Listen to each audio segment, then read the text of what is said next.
इस चैप्टर के अंदर कुछ टर्म है जिनको आपको शुरुआत में समझना होगा, जिसमें सबसे पहला टर्म है कोऑर्डिनेशन। इस वर्ड का मतलब आप समझिए कि कोऑर्डिनेशन का मतलब क्या होता है। कोऑर्डिनेशन का सिंपली मीनिंग है कि जब आपकी बॉडी में मल्टीपल ऑर्गन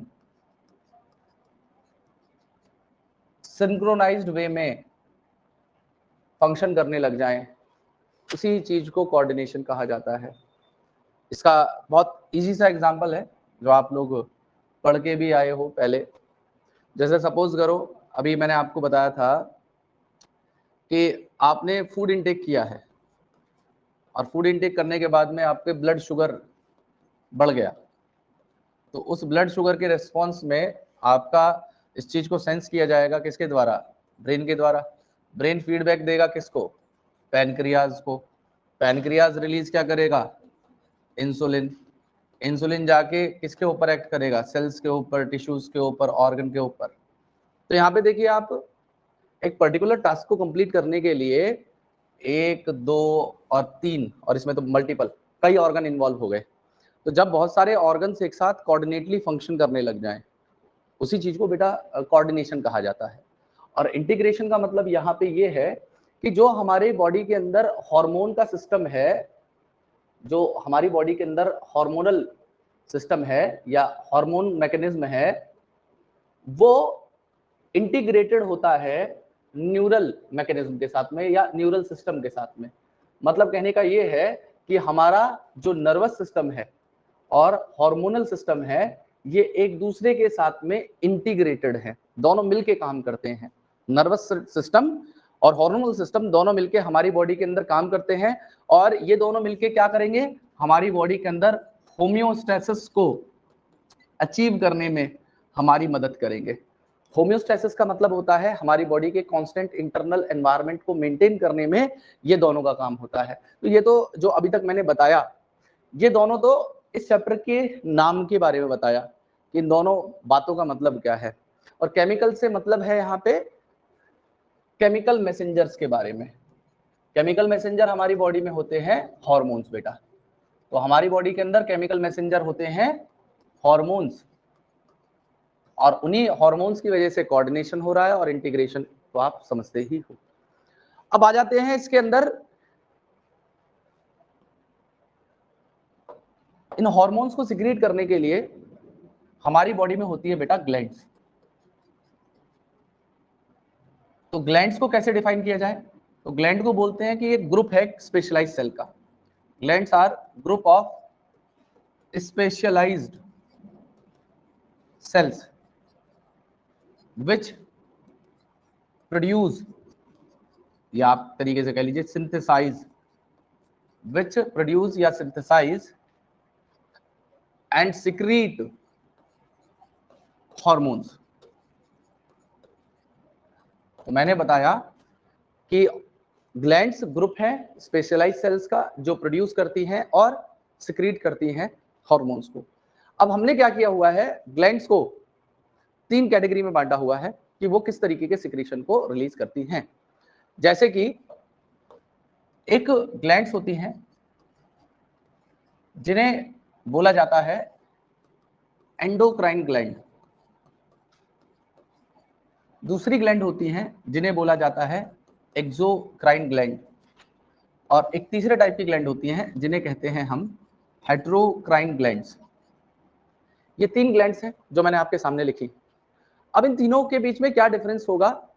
तो देखिए, जो एंडोक्राइन ग्लैंड होती हैं इनके साथ में कोई भी डक्ट नहीं होती, इसीलिए इन्हें हम डक्टलेस ग्लैंड कहते हैं। इनके पास में डक्ट प्रेजेंट होती हैं। क्या होती हैं डक्ट? अभी बताऊंगा उसके बारे में भी। ये डक्ट के साथ में प्रेजेंट होती है, मेन डिफरेंस इन्हीं के बीच में करना है। और हेटेरोक्राइन ग्लैंड वो होती हैं जो partially exocrine as well as endocrine, मतलब जो दोनों तरीके से रोल प्ले कर सकती हो, एक्सोक्राइन भी हो और एंडोक्राइन भी हो, उन्हें हम लोग हेटेरोक्राइन ग्लैंड कह देते हैं।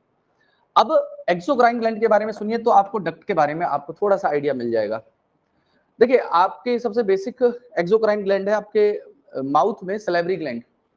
तो सलेवरी ग्लैंड आपके माउथ में सलाइवा को सिक्रीट कर रही है, और वो सलाइवा को किस तरीके से? डक्ट के थ्रू भेजती है। डक्ट कैसी होती है? तो इसको समझने के लिए देखिए, ये एक मैं आपके सामने लिवर को बना रहा हूँ। लिवर के साथ में जुड़ा हुआ है यहाँ पे गॉल ब्लैडर, और यहाँ से गॉल ब्लैडर से इस तरीके से एक डक्ट आ रही है जो बाइल को लेके आती है लिवर से, और इसी बाइल डक्ट के साथ में एक और डक्ट आके मर्ज हो जाती है जो कि आपकी पैनक्रियाज से आती है, और ये डक्ट आके मर्ज हो जाती है किसमें, स्मॉल इंटेस्टाइन के अंदर। तो मैंने बताया क्या, मैंने बताया कि भाई जो भी लिवर का सिक्रीशन था वो लिवर ने पहले गॉल ब्लैडर में भेजा, गॉल ब्लैडर से वो कहाँ पे आ गया, इस डक्ट के अंदर आ गया, फिर पैनक्रियाटिक जो डक्ट थी वो भी इसके अंदर ओपन हो गई।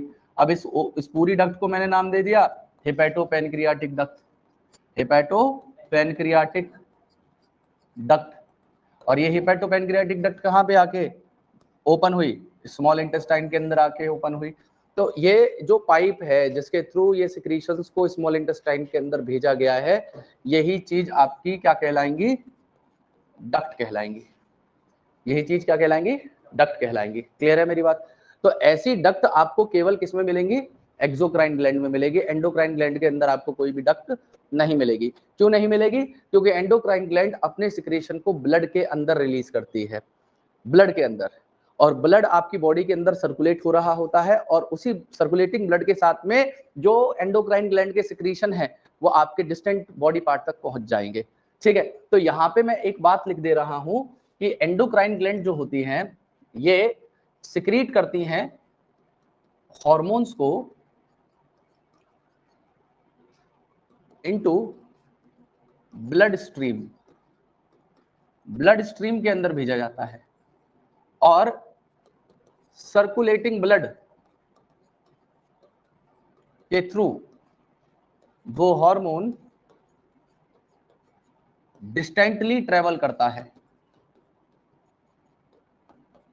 और डिस्टेंटली ट्रेवल करके वो एक्ट करता है किसी एक स्पेसिफिक सेल, टिश्यू या ऑर्गन के ऊपर। ठीक है जी। अब एक्सोक्राइन ग्लैंड क्या करती है, ये जनरली हार्मोन को सिक्रीट नहीं करती। पहली बात तो याद रखिएगा कि जो एंडोक्राइन ग्लैंड है उनके सिक्रीशन क्या कहलाते हैं, हार्मोन।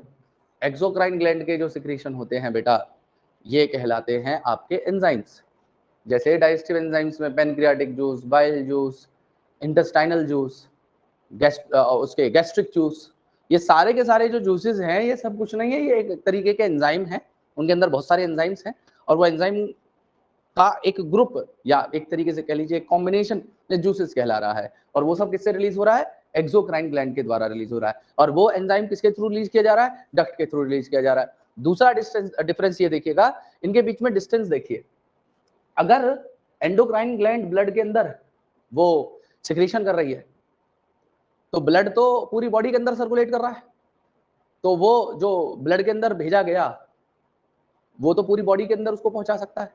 लेकिन सपोज करो जो डक्ट है, डक्ट का नेटवर्क तो पूरी बॉडी में नहीं फैला हुआ ना, वो तो जैसे सपोज करो ये लिवर ने रिलीज किया, पेनक्रियाज ने रिलीज किया, वो स्मॉल इंटेस्टाइन में जाके रिलीज हो गया। तो इनका जो एक्शन लिया जा रहा है वो ज्यादा दूर नहीं है, मतलब देखो लिवर और पेनक्रियाज और इंटेस्टाइन में डिस्टेंस देखोगे तो बहुत ज्यादा नहीं है, तो डिस्टेंटली एक्ट नहीं करती हैं, ये नियर बाई ऑर्गन्स में अपने सिक्रीशंस को भेजेंगी, वो नियर बाई ऑर्गन में नहीं है, वो डिस्टेंटली ट्रेवल करेगा। क्लियर हो रही है मेरी बात आपको?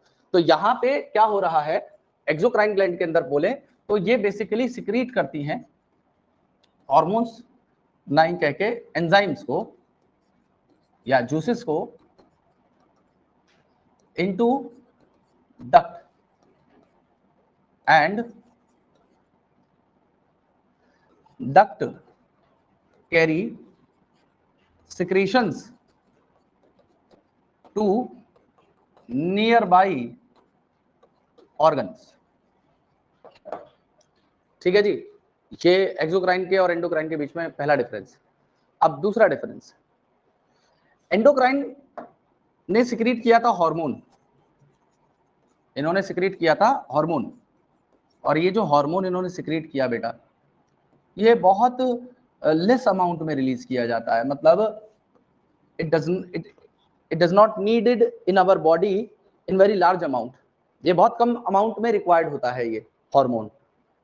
मतलब आप ये मान के चलिए कि अगर मैं एक्सोक्राइन ग्लैंड से इसके सिक्रीशन को कंपेयर करूं तो एक्सोक्राइन ग्लैंड से जो सिक्रीट जूसेस हैं उनके टोटल बॉडी के अंदर उसकी मैं अगर अमाउंट की बात करूं तो बाइल जूस, सलाइवा और पेनक्रियाटिक जूस, ये सारी चीजें मिला के 7.5 लीटर सिक्रीशन होता है जो पर डे हमारी बॉडी के अंदर हो रहा है अलग अलग ग्लैंड के द्वारा। सलाइवा इकलौता 1.5 लीटर सिक्रीशन है हमारी बॉडी के अंदर सलाइवा का पर डे। मेरी बात समझ पा रहे हो? और उसी के मुकाबले अगर आप हार्मोन के सिक्रीशन की बात करें तो हार्मोन बहुत माइक्रो लीटर सिक्रीशंस होता है इनका, मतलब इतनी ज्यादा लार्ज अमाउंट में इनकी रिक्वायरमेंट नहीं होती है। जैसे ये बहुत स्मॉल अमाउंट में रिलीज किए जा रहे थे, ये जो एंजाइम्स रिलीज किए जाएंगे या जूसेस रिलीज किए जाएंगे ये बहुत ज्यादा अमाउंट में रिलीज किए जाएंगे।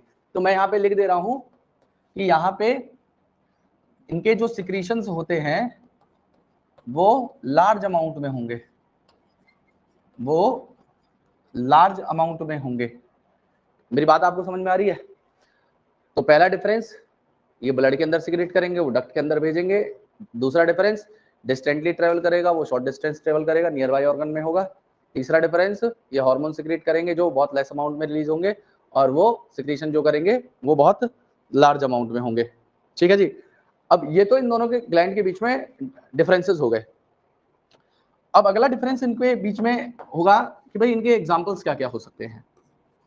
तो देखिए मेनली जो हमें इस सिलेबस में पढ़ना है वो एक्सोक्राइन ग्लैंड के बारे में नहीं पढ़ना, एंडोक्राइन ग्लैंड के बारे में पढ़ना है। और एंडोक्राइन ग्लैंड की अगर हम लोग स्टडी करते हैं तो बेटा उसी चीज को कहा जाता है एंडोक्राइनोलॉजी। अगर हम लोग एंडोक्राइन सिस्टम के बारे में पढ़ते हैं तो उसी स्टडी को एंडोक्राइनोलॉजी कहा जाता है। और यहाँ पे एंडोक्राइनोलॉजी में हम बात करने वाले हैं एंडोक्राइन ग्लैंड की, और वो ग्लैंड होने वाली है हमारी जैसे कि hypothalamus, pituitary,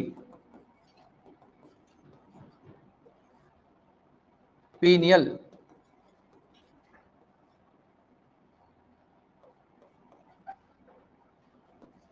thyroid, parathyroid, thymus, pancreas partially endocrine है इसलिए मैं इसमें लिख दे रहा हूं, हालांकि ये हेट्रोक्राइन के अंदर भी आएगा। एड्रिनल, गोनैड्स, ये भी हेट्रोक्राइन में ही आएंगे, ये एक्सोक्राइन एंडोक्राइन दोनों होते हैं। Male contain testis and female contain ovaries. तो ये सारी चीजें हमारे इसके एंडोक्राइन के एग्जांपल्स हैं। Hypothalamus, pituitary, pineal, thyroid, parathyroid, thymus, pancreas, adrenal, gonads, ये सारी चीजें एंडोक्राइन के एग्जांपल्स हैं। अब बात करें एक्सोक्राइन की, तो एक्सोक्राइन के अंदर आ जाएंगे जैसे sweat gland, salivary gland, liver, intestinal glands, ये सारी की सारी हमारी एक्सोक्राइन के एग्जांपल हैं। और हेट्रोक्राइन की बात करें तो मैंने बताया कि पार्शियली एंडोक्राइन है, पार्शियली एक्सोक्राइन है। तो ये बेसिकली क्या करती हैं, इनके एग्जांपल्स दो हैं। जैसे पैनक्रियाज, पैनक्रियाज से आपको एंडोक्राइन पार्ट में तो इंसुलिन, ग्लूकागॉन जैसे हार्मोन रिलीज होते हुए मिलेंगे। और अगर एक्सोक्राइन पार्ट की बात करूं तो यहीं से आपको पैनक्रियाटिक जूस भी रिलीज होता हुआ मिल जाएगा। सिमिलरली गोनेट्स भी इसी के अंदर आते हैं। गोनेट्स में जो मेल हैं वहां पे टेस्टिस के अंदर टेस्टोस्टेरोन का भी सिक्रीशन होगा, और अदर जो स्पर्म के साथ में सेमाइनल प्लाज्मा है उसको कंट्रीब्यूट करने के लिए भी कोई ना कोई सिक्रीशन स्पर्मेटोजेनेसिस में रिलीज होता है। तो वो दोनों, ओवरीज में भी वही काम है। ओवरीज के अंदर जो एंडोक्राइन पार्ट है वहां पे आपको एस्ट्रोजन, प्रोजेस्टेरोन रिलीज होता हुआ मिलेगा, और इसी तरीके से जो वहां पे गैमेट फॉर्मेशन का पार्ट है वो एक्सोक्राइन पार्ट के अंदर आ जाएगा। तो ये सारे के सारे तो रही बात बेटा ग्लैंड की। अब अगर हम कंपैरिजन करें तो याद रखिएगा आपका जितना भी ये हार्मोनल सिस्टम है या एंडोक्राइन सिस्टम है, ये एंडोक्राइन सिस्टम कंट्रोल्ड है नर्वस सिस्टम द्वारा। नर्वस सिस्टम आपके एंडोक्राइन सिस्टम को कंट्रोल करता है। और अगर मैं इन दोनों के बीच में कंपैरिजन करूं, नर्वस सिस्टम और एंडोक्राइन सिस्टम में, तो नर्वस सिस्टम ऑब्वियस सी बात है ये फास्ट होगा और ये स्लो होगा। क्यों स्लो होगा? क्योंकि भाई यहाँ पे तो सीधा न्यूरॉन्स के थ्रू इलेक्ट्रिकल या केमिकल इंपल्स के द्वारा मैसेज को पहुंचाया जाएगा। अगर बात करी जाए एंडोक्राइन सिस्टम की, तो भाई यहाँ पे ब्लड के साथ में सिक्रीशंस को पहुंचाया जाएगा, तो ब्लड सर्कुलेट होगा, पंप होगा, फ्लो करेगा, वो स्लो मैकेनिज्म है। और न्यूरॉन्स के थ्रू कोई चीज जा रही है वो फास्ट मैकेनिज्म है। लेकिन हाँ, ये दोनों आपस में कोऑर्डिनेटली फंक्शन करते हैं, दोनों का मिलके काम होता है, जिस वजह से हमारी बॉडी के अंदर मैंने आपको बताया क्या, होम्योस्टैसिस परफॉर्म हो पाता है। और होम्योस्टैसिस का मतलब है कि हर चीज का एक प्रिसाइज एनवायरनमेंट हमारी बॉडी मेंटेन करती है, तो उसे हम लोग होम्योस्टैसिस कह देते हैं। ठीक है जी। अब आती है बात हार्मोन की कि हार्मोन्स क्या होते हैं। तो हार्मोन के बारे में सुनिएगा कि हार्मोन्स क्या हैं, कैसे काम करेंगे। तो देखिए, अगर हम लोग हार्मोन्स के बारे में जाने, बेटा हार्मोन को बोला जाता है कि ये हार्मोन्स एक तरीके के केमिकल मैसेंजर्स हैं और इनको रिलीज किया जा रहा है किसी एक पर्टिकुलर ग्लैंड द्वारा। और क्यों रिलीज किया जा रहा है? क्योंकि ये एक स्पेसिफिक फंक्शन करेंगे हमारी बॉडी के अंदर, ये एक स्पेसिफिक फंक्शन करेंगे हमारी बॉडी के अंदर। ठीक है, इसलिए इनको रिलीज किया जाता है। अब इनकी अगर मैं और कैरेक्टरिस्टिक की बात करूं, तो देखिए, सबसे पहले मैंने आपको बताया था कि ये रिलीज होंगे वेरी स्मॉल अमाउंट में, इनकी रिक्वायरमेंट बहुत ज्यादा नहीं होती है। और हाँ, वो स्मॉल अमाउंट भी प्रिसाइज है, ऐसा नहीं है कि वो सिक्रीशन ज्यादा हो जाए या कम हो जाए, जितनी रिक्वायर्ड है उतना ही प्रिसाइज्ड अमाउंट वहां पे हार्मोन की हमें चाहिए। अगर उससे ज्यादा सिक्रीशन होता है तो उसे हाइपर सिक्रीशन कहते हैं। हाइपर सिक्रीशन होने की वजह से कोई ना कोई डिजीज हो सकता है, और अगर कम सिक्रीशन हो रहा है तो उसे हाइपोसिक्रीशन कहेंगे, और हाइपोसिक्रीशन होने की वजह से भी कोई ना कोई डिजीज या डिसऑर्डर हमारी बॉडी के अंदर होगा। तो मैंने बताया कि एक तो बहुत स्मॉल अमाउंट में रिलीज किए जाते हैं, दूसरा ये बेसिकली क्या करते हैं, ये बिल्कुल स्पेसिफिक ऑर्गन पे जाके या स्पेसिफिक सेल पे जाके एक्शन लेते हैं। ठीक है, ये एक्शन लेते हैं स्पेसिफिक सेल, टिश्यू या ऑर्गन के ऊपर। उसके अलावा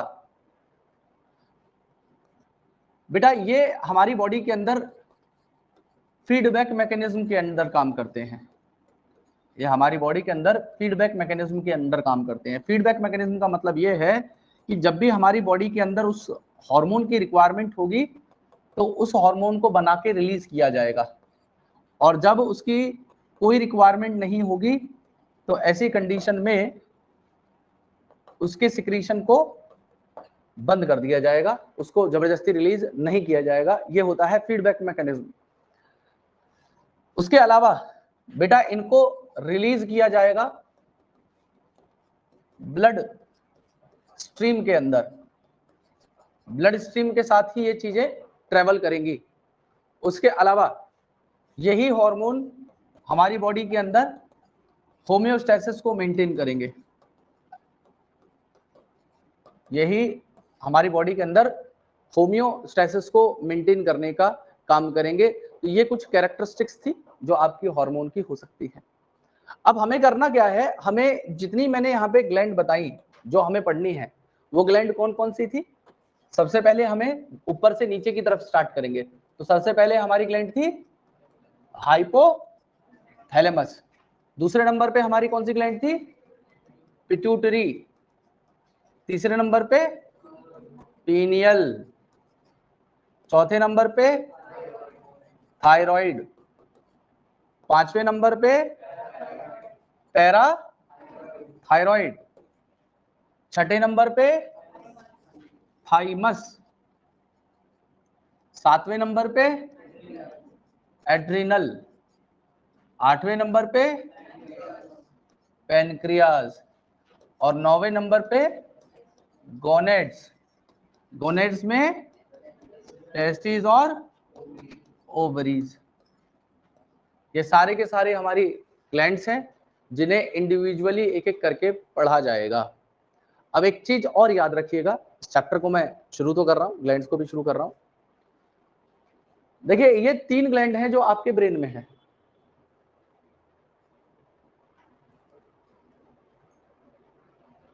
इसमें से ये जानिएगा, ये जो हाइपोथैलेमस है ना, ये सीईओ है, सारे काम यही देख रहा है। और ये जो पिट्यूटरी है, सीईओ के नीचे क्या पोस्ट आ जाती है भाई? है जनरल मैनेजर, मान लो इसे, ठीक है जी, जनरल मैनेजर। और बची हुई ये जितनी भी ग्लैंड हैं, ये सब मान लीजिए वर्कर। आगे मेरी बात समझ में? मतलब हमारी बॉडी के अंदर जो पार्ट इन सारी ग्लैंड के सिक्रीशन को कंट्रोल करेगा वो ये है। जैसे सपोज करो, फॉर एग्जांपल, थोड़ी देर के लिए समझिए कि कोई मैन्युफैक्चरिंग यूनिट होती है, मतलब सपोज करो कोई बाइक की मैन्युफैक्चरिंग यूनिट है या कार की मैन्युफैक्चरिंग यूनिट है। तो जो वहाँ के मेन डिसीजन होते हैं कि भाई हमें सपोज करो 1 लाख कार का प्रोडक्शन करना है, तो उस डिसीजन को कौन लेता है? यही तो लेगा, यही तो लेगा। अब सीईओ अब खुद तो कार मैन्युफैक्चर खुद से करने से रहा, वो तो बड़े डिसीजन लेने के लिए ना भाई, वो अपनी जो बात है वो बताएगा किसको? जनरल मैनेजर को, कि भाई आपको करना क्या है, आपको इतनी कार का मैन्युफैक्चरिंग करानी है। तो ये जनरल मैनेजर क्या करेगा? वर्कर्स जो काम कर रहे हैं वहाँ पे भी अलग अलग बटे हुए होंगे, कोई मैनेजर होगा, कोई सुपरवाइजर होगा, कोई लेबर होगा, तो बहुत सारे लोग होंगे, अलग अलग ट्रांजिशन बटे होंगे वहाँ पे भी। तो यहाँ पे इसने इसको बोला और इसने जो भी स्पेसिफिक पार्ट है वो उसके पास बोला गया। तो सारी डिसीजंस जो भी लिए जाएंगे वो हाइपोथैलेमस लेगा कि किसी हार्मोन को रिलीज होना है या नहीं होना। अब हाइपोथैलेमस को कैसे पता कि ये डिसीजन लेना है? तो देखिए, hypothalamus is a part of brain और पार्ट ऑफ फोर ब्रेन। और आप एक बहुत अच्छे से जानते हो कि हमारी ब्रेन के अंदर सारी चीज़ों के सेंटर्स भी हैं। अभी हम लोगों ने हार्ट के लिए रेगुलेटरी सेंटर्स पढ़े थे, रेस्पिरेटरी रेगुलेशन सेंटर्स भी हमने पढ़े थे, कुछ कोई मेडुला वाले पार्ट में था, कोई पोन्स वाले पार्ट में था। तो जो भी हमारी बॉडी के अंदर गतिविधियां हो रही हैं, मतलब हमारी बॉडी के अंदर जितनी भी एक्टिविटीज हैं, अगर कोई एक्टिविटी कम या ज़्यादा होती है तो उस चीज़ को सीधा किसी रिसेप्टर के द्वारा एक इम्पल्स बना के ब्रेन तक पहुंचाया जाएगा। मतलब आप ये मान के चलिए कि जो ये हाइपोथैलेमस है, ये यहाँ तक काम करता है कि आपकी बॉडी के अंदर अगर इन्फेक्शन ज़्यादा बढ़ जाता है, बहुत ज़्यादा बढ़ गया, तो इन्फेक्शन बढ़ने पे आपकी इम्यून सेल्स एक मॉलिक्यूल रिलीज करने लग जाती हैं, उसे इंटरल्यूकिन 6 कहते हैं, IL-6। अब ये इंटरल्यूकिन 6 क्या है? एक तरीके का मैसेंजर ही था जो इम्यून सेल ने भेजा, ब्लड के साथ ट्रेवल करके पहुंच गया हाइपोथैलेमस के पास। और उसको जाके इसने क्या मैसेज दिया कि there is a severe kind of infection in our body. तो हाइपोथैलेमस उसके रिस्पॉन्स में क्या करेगा? तो hypothalamus will raise the body temperature, body temperature को बढ़ा दिया। बॉडी टेम्परेचर क्यों बढ़ाया गया? तो उसको बढ़ाने का मकसद था जो भी हीट सेंसिटिव पैथोजन है वो बॉडी टेम्परेचर बढ़ने से मर जाए। तो आप ये सोचिए कि अगर हमारी बॉडी के अंदर किसी भी तरीके का इन्फेक्शन है, उस चीज तक को हाइपोथैलेमस तक पहुंचाया जा रहा है, हाइपोथैलेमस उसके लिए रिस्पॉन्स ले रहा है। तो अगर हमारी बॉडी के अंदर प्यास लगेगी, भूख लगेगी, या ब्लड वॉल्यूम कम होगा, या कुछ भी चीज होगी, कुछ सारी चीजें पहुंचाई जाएंगी, ब्रेन तक नहीं पहुंचाई जाएंगी, और फिर उसी हिसाब से ब्रेन आपसे एक्ट करवाएगा। जैसे सपोज करो आपको ज्यादा प्यास लगी है, तो आप उसके लिए क्या रेस्पॉन्स करोगे? भाई पानी बॉटल खोलोगे, पानी पी लोगे, आसपास नहीं है तो ढूंढ के लाओगे, यही तो करा जाएगा। तो आपकी जो ब्रेन है, हाइपोथैलेमस है, वो सारी चीजों को रिसेप्ट करता है। मतलब आप ये समझ लीजिए कि कोई भी मैसेज है या इंफॉर्मेशन है वो ब्रेन तक पहुंचाई जाती है, ब्रेन में उस इंफॉर्मेशन को प्रोसेस किया जाता है और प्रोसेस करने के बाद में ब्रेन क्या करवाता है, रिस्पॉन्स। ठीक है, तो इसी तरीके से जैसे आप बड़े हो रहे थे, आपकी ग्रोथ होनी थी, अब ग्रोथ होनी थी तो ग्रोथ ऐसे तो हो ही नहीं सकती जब तक ग्रोथ हार्मोन ना आए। तो ग्रोथ हार्मोन रिलीज करवाने का काम किसका है, हाइपोथैलेमस का है। तो अब ये सारी चीजें सिंक्रोनाइज कैसे होंगी, ये सारी चीजें सिंक्रोनाइज की जाएंगी आपके डीएनए के द्वारा। कैसे करा जाएगा डीएनए के द्वारा, ये चीज जानेंगे हम लोग क्लास 12th में कि डीएनए कैसे रेगुलेट करता है। और बहुत सारे ऐसे हार्मोन्स भी हैं जो सीधा डीएनए के ऊपर एक्ट करते हैं, मतलब वो उनके रिसेप्टर वैसे नहीं होते सेल के ऊपर। जैसे मैंने इंसुलिन का बताया था कि भाई इंसुलिन का रिसेप्टर आया, वो इंसुलिन के ऊपर बाहर, ये इंसुलिन रिसेप्टर था, इसके ऊपर इंसुलिन आके बाइंड कर गया और जो भी एक्शन था अंदर की तरफ सेल के हो गया, बताया था, एक्शन लिया गया था। कुछ ऐसे भी हार्मोन है कि भाई जो हार्मोन अंदर एंटर करते हैं और इनके रिसेप्टर्स जो होते हैं वो साइटोप्लाज्म में पहले हार्मोन रिसेप्टर कॉम्प्लेक्स बना, फिर अंदर गया, फिर सीधा जाके डीएनए के ऊपर एक्ट करा। और ये जो चेंजेस आते हैं ये ओवरनाइट नहीं आते। जैसे सपोज करो आपने कभी देखा हो कोई लड़का था कल बिना दाढ़ी मूछ के घूम रहा था, रात में सुबह आया उठ के बड़ी बड़ी दाढ़ी थी उसकी, देखा कभी नहीं? किसी को भी दाढ़ी आएगी क्या होगा, ओवरनाइट नहीं आएगी, उसके अंदर जो प्यूबर्टी वाले चेंजेस हैं वो बहुत समय लेंगे। क्यों? क्योंकि वो हार्मोन जो टेस्टोस्टेरोन है उस सेल्स के ऊपर बाहर एक्शन नहीं ले रहा, वो डीएनए के अंदर चेंज करवा रहा है, जिसकी वजह से it will take a very long time for the action.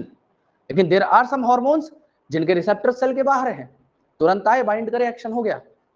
There are multiple hormones, इसको भी कैटेगराइज करेंगे। हार्मोन का नेचर डिसाइड करेगा कि वो हार्मोन कैसा है, किस नेचर का है। तो अब मैंने आपको एक चीज बता दी, मैंने आपको बता दिया कि जो हाइपोथैलेमस है वो मेन है, पिट्यूटरी दूसरे नंबर पे हायरार्की में आती है, और जितनी भी हमारी बॉडी के अंदर कोई भी ग्लैंड है वो इन दोनों के इन्फ्लुएंस में काम करने वाली है। क्लियर है मेरी बात? क्लियर है सभी को? तो हाइपोथैलेमस क्या करता है, इस पिट्यूटरी को मैसेज भेजेगा। अब देखो जी, ये सब तो मैं बोल के बता रहा हूं, हाइपोथैलेमस के पास मुंह थोड़ी है कि ए पिट्यूटरी सुन, उस सिक्रीशन को करवा दे। पिट्यूटरी वाली हाँ ठीक है भाई रुक, रिलीज करवा रही, ऐसा तो होगा नहीं। तो ये आपस में कैसे बात करेंगे, कोई ना कोई सिक्रीशन रिलीज किया जाएगा। जैसे मैंने अभी आपको बताया था कि बॉडी को हाइपोथैलेमस को बताना था क्या, कि बॉडी में इन्फेक्शन है, बॉडी के टेम्परेचर को रेज करना है, मतलब फीवर करवाना है। तो क्या हुआ, ये इंटरल्यूकिन 6 नाम के केमिकल को भेजा गया। तो ऐसे ही बहुत सारे अलग अलग केमिकल्स हैं जिसके थ्रू हमारी बॉडी के अंदर मैसेजिंग का काम चल रहा होता है। तो यहाँ पे ये हाइपोथैलेमस ने पिट्यूटरी के पास में भेजा सिक्रीशन, जिसे हम लोग कहते हैं रिलीजिंग हार्मोन।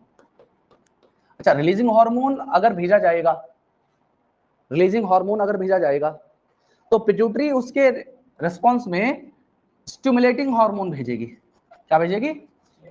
Stimulating hormone. और इसी स्टिमुलेटिंग हार्मोन को हम लोग ट्रॉपिक हार्मोन भी कहते हैं, ट्रॉपिक हार्मोन भी कहते हैं। देखिए मैंने हालांकि दो पहले भी टर्म समझाया है। ट्रॉपिक इफेक्ट का मतलब होता है स्टिमुलेट करना। जैसे मैं आप लोगों को ट्रॉपिक इफेक्ट ये दूं कि भाई पढ़ा करो, अच्छी बात है, पढ़ लिख के आदमी बनो, आईएएस वाईएएस बनो, अधिकारी बनो, डॉक्टर बनो, यह क्या ट्रॉपिक इफेक्ट है। और मैं यही बोलूं भाई ऐसा करो, आप जो है पढ़ाई लिखाई बेकार चीज है, पढ़ लिख के क्या करना है, सबको एक दिन मरना है, ठीक है? तो जिंदगी एक बार मिली है, इसको मौज से जियो, और जितनी आखिरी काटी जाए इस दुनिया में उतनी आखिरी काटो, उसके बाद मरो। तो मैं ट्रॉफिक इफेक्ट नहीं दे रहा, मैं आपको रिप्रेस कर रहा हूँ, रोक रहा हूँ, आपको अच्छे काम करने से रोक रहा हूँ। तो ट्रॉपिक का मतलब है मैंने आपको मोटिवेट किया अच्छे काम करने के लिए, और मैं इसी के अपोजिट कुछ और करने लग जाऊं, मैंने बताने लग जाऊं कि चलो भाई बच्चों, मैं तुम्हारा मास्टर, हम तो प्लानिंग करते हैं, एक बैंक रॉबरी करेंगे, ठीक है? ओवरनाइट पैसा होगा बेमतलब में, ये लंबा प्रोसेस है बेटा। अभी पढ़ाई करो, पहले ग्रेजुएशन करो, फिर पोस्ट ग्रेजुएशन करो, फिर डॉक्टरेट करो, या नॉर्मल एमबीबीएस करो, फिर एमडी बनो, फिर प्रैक्टिस करो, फिर पैसे कमाओ। बेटा हम लोग एक काम करते हैं, गैंग बनाते हैं, और ओवरनाइट बैंकों को लूटना शुरू करते हैं बेटा। हम 10 लोग हैं, 10 पार्ट बांटेंगे। सपोज करो अगर हमने 10 बैंक भी अगर एक महीने में लूटे तो हम रातों रात करोड़पति हो जाएंगे। इससे बढ़िया पॉलिसी नहीं है। और देखो फिर तुम अपनी एजुकेशन को खुद फंड करना। तो ये मैंने कहा आपको गलत डायरेक्शन में मोटिवेट कर दिया। इसमें क्या हो सकता है, आप और मुझे, आपको बच्चा जेल में भेजा जाएगा पकड़े गए तो, और मुझे बड़ी जेल में भेजा जाएगा। आपको बच्चे जेल से छोड़ दिया जाएगा, मुझे नहीं छोड़ा जाएगा। तो ये जो काम है ये गलत है। अब ट्रॉपिक इफेक्ट के ऊपर आ जाते हैं, स्टिमुलेट करना, अच्छी चीज को करवाना। तो हाइपोथैलेमस ने रिलीजिंग हार्मोन भेजा पिट्यूटरी के पास, पिट्यूटरी ने भेजा ग्लैंड्स के पास में। क्लियर है मेरी बात आपको? अगर पिट्यूटरी से कुछ सिक्रीट करवाना था तो रिलीज हार्मोन आया ना। अब सपोज करो पिट्यूटरी से आगे बंदी करवाना किसी चीज को, तो ऐसा तो आज नहीं बोला हाइपोथैलेमस पिट्यूटरी जो सिक्रीशन करना बंद कर दो, पिट्यूटरी बोलेगी ठीक है सर। ऐसा तो नहीं होगा, उसके लिए भी कोई ना कुछ होगा। उसके लिए होता है इनहिबिटिंग हार्मोन। क्या होते हैं? Inhibiting hormone. इनहिबिट करना मतलब रोकना। जैसे मैं अभी आपको बैंक रॉबरी करके अच्छे कैरियर से रोक रहा था, ठीक है, तो इनहिबिटिंग हार्मोन भेज के पिट्यूटरी से आगे के सिक्रीशन को बंद करवा दिया। और पिट्यूटरी से आगे के सिक्रीशन को करवाना है तो रिलीजिंग हार्मोन भेजे जाएंगे। क्लियर है मेरी बात? अब स्टिमुलेटिंग हार्मोन जाके क्या करेगा? ग्लैंड को बोलेगा कि भाई तुम एक काम करो, तुम भी चलो, जो तुम्हारा काम है लग जाओ काम पे। जो भी उसका स्पेसिफिक सिक्रीशन था उसने सिक्रीट कर दिया। क्लियर है मेरी बात आपको? ऐसा ही काम चल रहा होता है हमारी बॉडी के अंदर। अब इसमें सबसे पहला जो पार्ट हमें पढ़ना है, डिटेल में पढ़ना है, उसे हम लोग कहते हैं हाइपोथैलेमस। तो हाइपोथैलेमस के बारे में जान लेते हैं। देखिए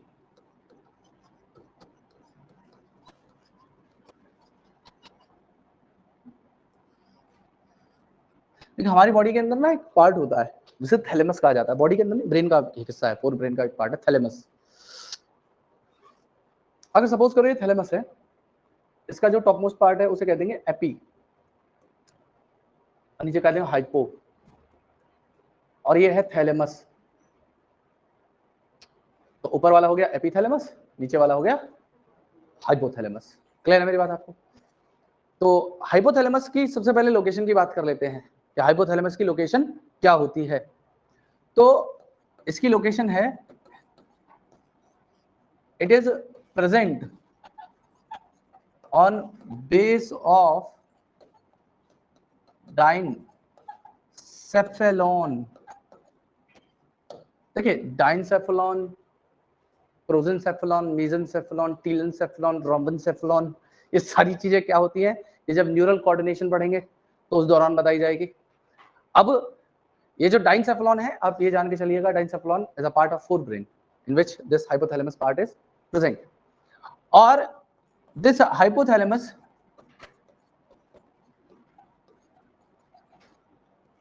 का काम है regulate synthesis and secretions of pituitary gland. तो मैंने बताया क्या, ये रेगुलेट कर रहा है सिंथेसिस को और सिक्रीशन को पिट्यूटरी ग्लैंड के। मतलब पिट्यूटरी ग्लैंड से क्या बनाना है और क्या रिलीज करना है वो हाइपोथैलेमस डिसाइड करेगा। और ये जुड़ा होता है पिट्यूटरी से, it is connected to pituitary gland through a stalk known as hypophyseal stalk, and this hypothalamus part contain some neurosecretory cell। इसके अंदर कुछ न्यूरोसिक्रीटरी सेल्स होती हैं जिन्हें हम न्यूक्लियाई भी कहते हैं। इन न्यूरोसिक्रीटरी सेल्स का मतलब है एक न्यूरॉन ही है तो कुछ सिक्रीशन करती हूं। ये न्यूरोसिक्रीटरी सेल कुछ और नहीं है, न्यूरॉन ही है। न्यूरॉन हमने स्ट्रक्चर पढ़ा है ना, साइटोन, एक्सॉन, और जो साइनेप्टिक या एक्सॉन टर्मिनल होता है, साइनेप्टिक नॉब या साइनेप्टिक बल्ब उसके ऊपर प्रेजेंट होते हैं। तो यहाँ पे न्यूरॉन ही है। अब ये न्यूरॉन बेसिकली किसी चीज को सिक्रीट कर रही है और वो सिक्रीशन होता है आपका एंटी डायरेटिक हार्मोन और वैसोप्रेसिन या ऑक्सीटोसिन। एडीएच और वैसोप्रेसिन दोनों एक ही है और दूसरा सिक्रीशन हो गया ऑक्सीटोसिन। ठीक है, तो मैंने आपको बताया क्या कि इस न्यूरोसेक्रेटरी सेल मतलब इस न्यूरॉन का एक लॉन्ग एक्सॉन होगा और वो एक्सॉन टर्मिनेट होगा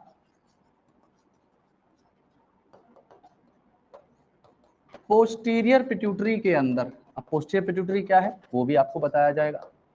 और दूसरा जो हाइपोथैलेमस है ये रिलीजिंग हार्मोन को भेजता है और रिलीजिंग हार्मोन को किसके थ्रू भेजेगा? आप याद करिए, पोर्टल सिस्टम था या पोर्टल सर्कुलेटरी सिस्टम? याद आया? अरे क्या था पोर्टल सर्कुलेटरी सिस्टम का मतलब? पोर्टल वेन्स हुआ करती थी। क्या था पोर्टल वेन के अंदर? जब भी किसी ऑर्गन से ब्लड को वापस रिटर्न किया जाएगा तो वो ब्लड सीधा हार्ट के अंदर ना आकर पहले इंटरमीडिएट ऑर्गन में आएगा, फिर इंटरमीडिएट ऑर्गन के बाद में उसको हार्ट में वापस भेजा जाएगा। वही था पोर्टल सिस्टम। तो यहाँ पे हाइपोथैलेमस से हार्ट में ब्लड को भेजना था, लेकिन हाइपोथैलेमस से हार्ट में ब्लड सीधा ना आके पहले किस में आएगा? पिट्यूटरी में, और पिट्यूटरी से हार्ट में आएगा। क्यों आएगा? अगर हाइपोथैलेमस से सीधा हार्ट में चला जाता तो रिलीजिंग हार्मोन पिट्यूटरी को ना मिल पाता। आ गई मेरी बात समझ में? और रिलीजिंग हार्मोन पिट्यूटरी को ना मिल पाता तो पिट्यूटरी स्टिमुलेटिंग हार्मोन ना रिलीज कर पाती, और पिट्यूटरी अगर स्टिमुलेटिंग हार्मोन ना रिलीज कर पाती तो हार्ट के अंदर ये ब्लड के साथ में स्टिमुलेटिंग हार्मोन मिक्स होके तो गया है, तो हार्ट जब पंप करेगा तो पूरी बॉडी के पास पहुंचेगा, तो उस ब्लड के अंदर ऑलरेडी क्या प्रेजेंट होगा? स्टिमुलेटिंग हार्मोन, और अलग अलग टिश्यूज तक पहुंच के वो स्टिमुलेटिंग हार्मोन उसी सिक्रीशन को करवाएगा जो वो एक्शन लेके आया था या जो उसका मैसेज था। क्योंकि वो स्टिमुलेटिंग हार्मोन ऐसे नहीं होते, इनके भी नाम है अलग अलग और इनके भी सबके केमिकल के टाइप्स हैं। क्लियर है मेरी बात सभी को क्या हो रहा है? तो यहाँ पे हाइपोथैलेमस ने एक तो न्यूरोसेक्रेटरी सेल रखी। न्यूरोसेक्रेटरी सेल्स वो सेल्स थी जिनका लॉन्ग एक्सॉन था, टर्मिनेट हो रही थी पोस्टीरियर पिट्यूटरी में, और ये दो तरीके के सिक्रीशन बनाती हैं। एक तो बनाती है एंटी डायरेटिक हार्मोन जिसको हम लोग वैसोप्रेसिन के नाम से जानते हैं, और दूसरा ये बनाती है ऑक्सीटोसिन नाम की चीज को। अब एडीएच का भी हम लोगों ने एक्सक्रीटरी पढ़ा था, तो एडीएच का फंक्शन सभी को याद होगा। क्या कर रहा था एडीएच? ऑक्सीटोसिन का फंक्शन आपको नहीं पता, वो मैं आपको बताऊंगा। तो यहाँ पे हाइपोथैलेमस ने वो जो बनाए वो तो भेजे पोस्टीरियर पिट्यूटरी में, और रिलीजिंग हार्मोन को ब्लड के साथ में पोर्टल सर्कुलेटरी सिस्टम मतलब ब्लड के थ्रू भेजा कहां पे? एंटीरियर पिट्यूटरी के अंदर, एंटीरियर पिट्यूटरी के अंदर, और एंटीरियर पिट्यूटरी से फिर अदर सिक्रीशंस को करवाया, और वही सिक्रीशंस जो यहाँ से रिलीज हुए वो आपके स्टिमुलेटिंग हार्मोन हुआ करते थे। वही सिक्रीशन आपके स्टिमुलेटिंग हार्मोन हुआ करते थे। तो ये तो रही बात इसकी सारों की जो हमें जाननी थी, हाइपोथैलेमस और इसकी। अब ये कैसे जुड़े होते हैं और ये एंटीरियर पोस्टीरियर पिट्यूटरी क्या होता है, तो उस बात को ऐसे समझिएगा। देखिए ये हाइपोथैलेमस और इस हाइपोथैलेमस के साथ में एक स्टॉक जुड़ी हुई है, इस स्टॉक से पिट्यूटरी जुड़ी हुई है। पिट्यूटरी दो हिस्सों में बटी हुई है। एक ये वाला जो हिस्सा है इसे कह देंगे पोस्टीरियर पिट्यूटरी या न्यूरो हाइपोफाइसिस, और इधर वाला जो हिस्सा है इसे कह देंगे एंटीरियर पिट्यूटरी या adeno hypophysis, and this part is stalk, and these are neurosecretory cells or cell body, and these are the long axons which are terminated in posterior pituitary, and these are the portal veins which opens into anterior pituitary. Okay तो यहाँ पे ये हो गई neuro secretory cells. These are the axons these are portal veins. Okay, तो इस तरीके से काम करते हैं। जो इसने सिक्रीशन बनाया था वो तो यहां से रिलीज कर दिया जाएगा, क्या, EDH और ऑक्सीटोसिन, और जो जो इससे रिलीज करवाना है उस चीज को ऐसे नहीं भेजा जाएगा। मतलब रिलीजिंग हार्मोन को इसके थ्रू पहले पोर्टल वेन में डाला और पोर्टल वेन ने यहाँ आया और यहाँ के पिट्यूटरी से स्टिमुलेटिंग हार्मोन या ट्रॉपिक हार्मोन को रिलीज करवाया। और वो ट्रॉपिक हार्मोन कई तरीके के हो सकते हैं। क्लियर है मेरी बात सभी को, क्या कैसे हो रहा है? और इनहिबिटिंग हार्मोन भी ऐसे ही भेजा जाएगा, जिस तरीके से रिलीजिंग हार्मोन भेजा गया है उसी तरीके से इनहिबिटिंग हार्मोन को भी भेजा जाएगा। मेरी बात सभी को क्लियर है? पक्का क्लियर है? चलिए अब एक काम कर लेते हैं।